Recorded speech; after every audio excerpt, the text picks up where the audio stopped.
This is Recovery with Kent. And hopefully we're going to finish step 1 today. I don't know yet. So this is the 17th. Freedom from fear. Isn't that our goal as Addict? When God's help was claimed, accept our lot, then we found we could live at peace with ourselves and show others who still suffer the same fears, and they could get over them too. We found that freedom from fear was more important than freedom from fill in the blank.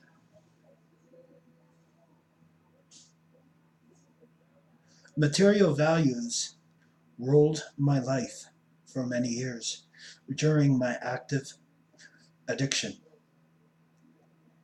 I believed that all my processes to make me happy, yet I still felt bankrupt.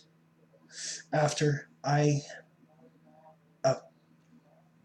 obtained them, then I first came in to the program, I found out about a new way of living. As a result of learning to trust others, I began to believe in a power. God was bigger than myself.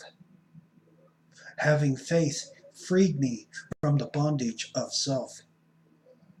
As material gains were placed at the gifts of the Spirit, my life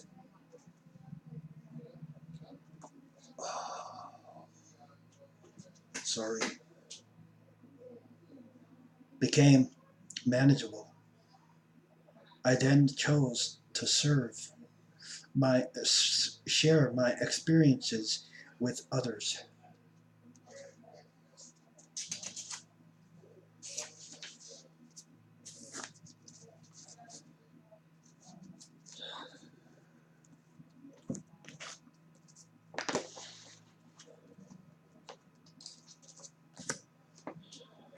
Going beyond step 5. This is just for today. That was daily reflections. We think that we have done enough by writing about our past. We cannot afford this mistake. Some of us aren't too keen on writing our 4th step. Others take it to an obsession extreme.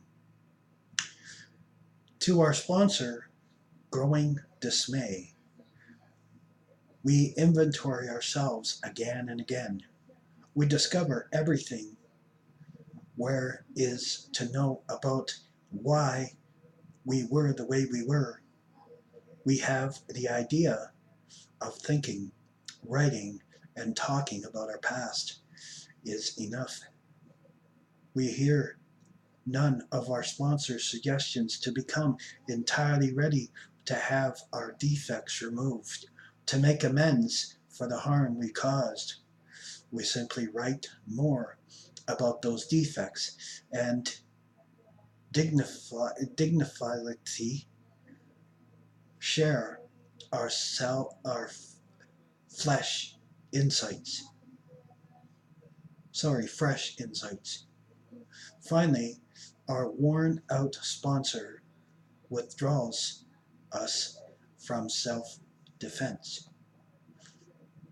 Extreme as this scenario may seem, many of us find ourselves in just such a situation. Thinking, writing, and talking about what was wrong with us made us feel like we had all under control. Sooner or later, however, we realize we are stuck in our problems. The solution, nowhere in sight. We know that if we wanted to live difficultly and differently, we would have to move beyond step 5 in our program. We began to seek the willingness to have a God remove our character defects, which would become so insistently aware.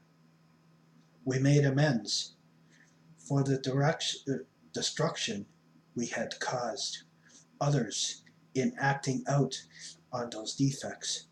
Only then did we begin to experience the freedom and a spiritual awakening. Today, we are no longer victims. We are free to move on in our recovery. Just for today, although necessary, step 4 and 5 alone will not bring emotional and spiritual recovery. It will take them, and then I will act on them.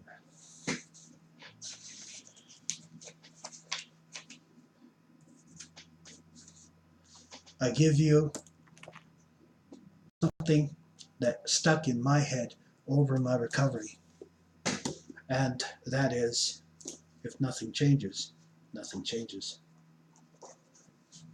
We have to move beyond where we are and move to a new identity. As we work step 1, we find that surrender is not what we thought it was in the past. We probably thought of surrender as something only weak and cowardly people did. We saw only two choices: either keep fighting to control our using, or just cave in and completely let our lives fall to pieces. We felt we were in a battle to control our using, and that if we surrendered, the drugs would win. In recovery, we find that the surrender involves letting go of our reservations about recovery and being willing to try a different approach to living life. The process of surrender is extremely personal for each one of us. Only we as individuals know when we have done it.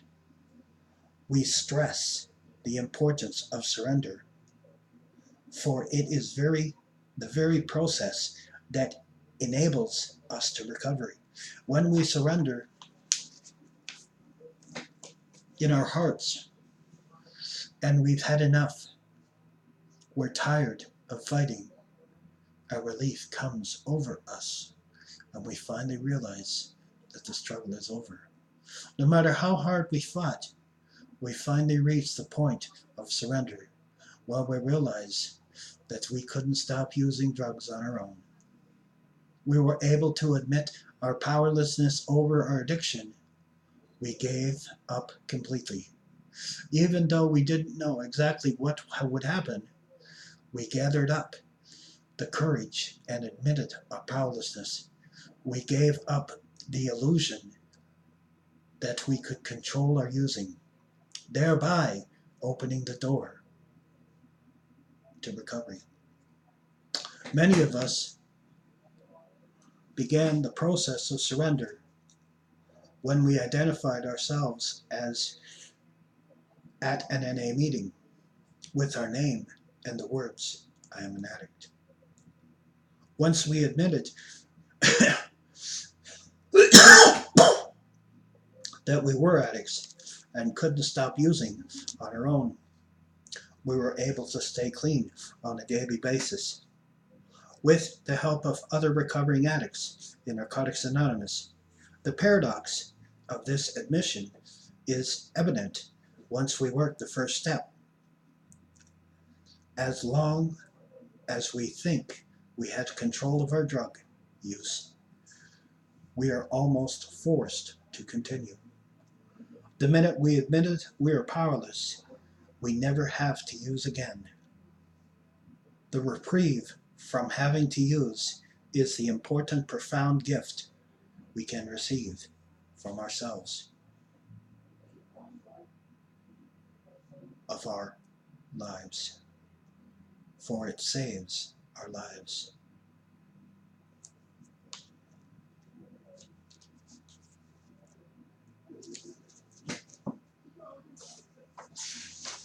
Yeah. Step by step, little by little. So, what do you surrender to? I hear in the program all the time, it doesn't matter what you surrender to. I say phooey, hogwash, and yabba dabba doozle. That's garbage. It does